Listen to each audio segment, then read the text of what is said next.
केबे एमिति समय थिला गाँव सहर चिकित्सा पई लोक दौड़ुथिले हॉस्पिटल बिल देखि केते जे परिवार स्वप्न भांगी तार ठीक नहीं किंतु आज ओडिशार स्वास्थ्य व्यवस्थार चित्र बदलिबार लागिछि। आयुष्मान भारत गोपबंधु जन आरोग्य योजना अधीन 3,46,00,000 रु अधिक लोक जोड़ी होती प्राय 1,03,00,000 परिवार आज स्वास्थ्य सुरक्षार छात तले एवं योग्य परिवार माने प्रति वर्ष 5 लाख पर्यंतर स्वास्थ्य बीमा मध्य पाउछन्ति। भावन्तु गोटे बड़ ऑपरेशन किंबा जीवन बचाइबा दरकारी चिकित्सा एबे टंका नुह चिकित्सा ही प्रथम प्राथमिकता कारण सारा भारत वर्ष में 32,000 पैनेलभुक्त हॉस्पिटल मिलूँ कैशलेस चिकित्सा सुविधा।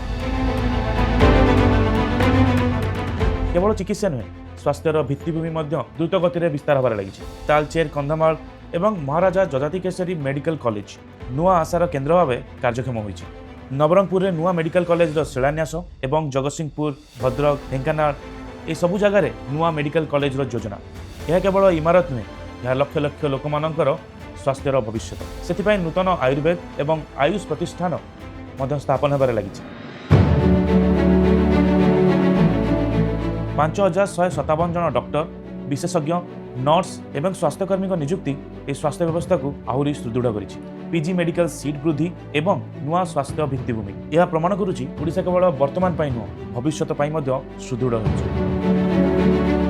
आज उत्तम चिकित्सा कहार आय उपर निर्भर करूना कहार ठिकाना उपर नुह स्वास्थ्य सेवा एवं प्रत्येक ओडियांकर अधिकार।